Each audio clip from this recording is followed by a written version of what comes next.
जंगल की नमी भरी हवा अचानक भारी हो गई थी। नदी किनारे पेड़ों की परछाइयां हिल रही थीं और हर पत्ता मानो खतरे की घंटी बजा रहा था। शिवा और प्रिया चौकन्ने खड़े थे। झाड़ियों से निकलने वाली परछाई धीरे धीरे साफ हो रही थी। वह कोई साधारण इंसान नहीं था। उसका शरीर लंबा और गठीला था, मगर चमड़ी पर काले काले धब्बे फैले हुए थे। उसकी आंखें अंधेरे में दो लाल अंगारों की तरह चमक रही थीं। पीठ से सांप जैसी पूंछ हिल रही थी। प्रिया ने तुरंत फुसफुसाकर कहा, ये कालेश्वर का भेजा हुआ शिकारी है। शिवा की मुट्ठियां कस गईं। उसके अंदर की आग जैसे खुद ही बाहर फूटना चाह रही थी।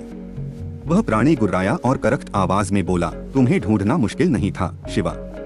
कालेश्वर ने कहा है, शक्ति ग्रंथ का उत्तर जानने वाला तुम ही हो, और मैं तुम्हें जिंदा लेकर जाऊंगा। उसने पंजे फैलाए। उनके सिरे पर नुकीले जहरीले कांटे चमक रहे थे। पहला हमला बिना देर किए प्राणी ने छलांग लगाई।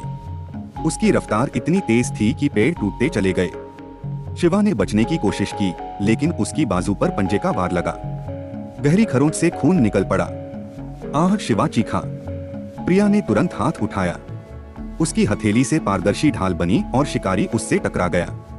एक तीखी आवाज हुई, जैसे शीशे पर पत्थर फेंका गया हो। भागो मत शिवा, प्रिया चिल्लाई। लड़ो, यही मौका है अपनी शक्ति को साधने का। शिवा हांफते हुए खड़ा हुआ। उसके शरीर से आग की चिंगारियां गिर रही थीं, पर उसका डर अब भी भारी था। अगर मैं काबू खो बैठा तो प्रिया को भी जला दूंगा। आग की परीक्षा शिकारी ने फुफकारते हुए अपनी पूंछ घुमाई। जमीन फट गई और चारों ओर मिट्टी का तूफान उठ खड़ा हुआ।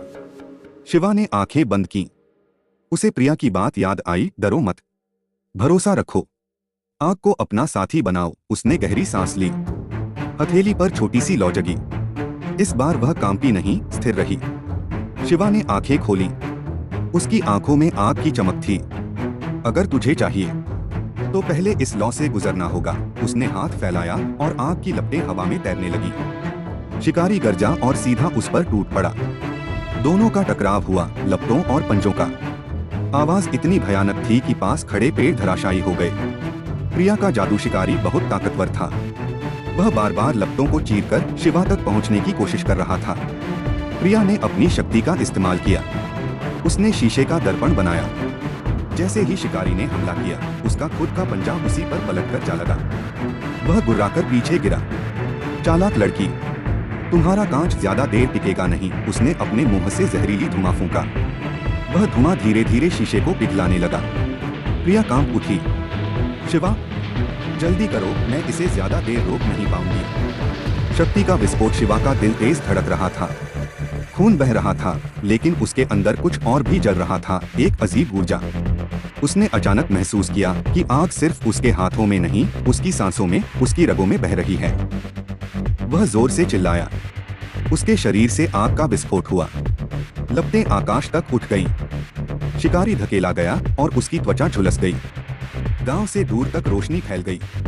शिकारी तड़पता हुआ बोला, तुम सचमुच वही हो, तत्वों का वारिस। वह धुएं में बदलकर भाग गया। लड़ाई के बाद शिवा घुटनों के बल गिर पड़ा। उसका शरीर पसीने से तर था। प्रिया उसके पास दौड़ी। तुम ठीक हो? शिवा ने हांफते हुए कहा, मैं खुद भी नहीं जानता। ये शक्ति आखिर कितनी है? प्रिया ने गंभीर स्वर में कहा, ये सिर्फ शुरुआत है शिवा। कालेश्वर तुम्हारे पीछे है। उसके पास राक्षसी और शैतानी दोनों शक्तियां हैं। अगर तुमने अपनी ताकत नहीं साधी तो, शिवा ने उसकी आंखों में देखते हुए कहा, तो मैं सिर्फ खुद को नहीं, पूरे ब्रह्मांड को खतरे में डाल दूंगा। वह कुछ देर चुप रहा, फिर धीरे से बोला, मुझे अपने माता पिता के बारे में सच जानना होगा। शायद वहीं से मुझे रास्ता मिले। कालेश्वर की गुफा। उसी समय कालेश्वर अंधेरे में बैठा सब देख रहा था। उसके हाथ में काले क्रिस्टल का गोला था, जिसमें से जंगल की लड़ाई झलक रही थी। उसने ठंडी हंसी हंसते हुए कहा, अच्छा, तो लड़का जाग रहा है। आग अब उसकी नसों में जल रही है, पर उसे नहीं पता कि आग सिर्फ शुरुआत है। असली राज तो तब खुलेगा जब वो शक्ति ग्रंथ तक पहुंचेगा। उसकी आंखें लाल चमकीं। और जब वो वहां पहुंचेगा, मैं उसका इंतजार करूंगा। सुबह का वादा। सुबह की पहली किरणें जंगल पर पड़ी। नदी किनारे धुंध छा रही थी। शिवा और प्रिया चुपचाप बैठे थे। दोनों थके हुए थे, मगर उनके दिल में अब डर कम और संकल्प ज्यादा था। शिवा ने आसमान की तरफ देखा। मैं अब भागूंगा नहीं। अगर कालेश्वर मुझे ढूंढ ही रहा है तो मैं खुद उससे पहले शक्ति ग्रंथ तक पहुंचूंगा। प्रिया ने मुस्कुराकर उसका हाथ थामा। और मैं तुम्हारे साथ हूं। कांच और आग साथ चलें तो अंधकार को कोई नहीं रोक सकता। दोनों की हथेलियां आपस में जुड़ गईं। उस पल मानो हवा में भी एक नई ऊर्जा घुल गई थी।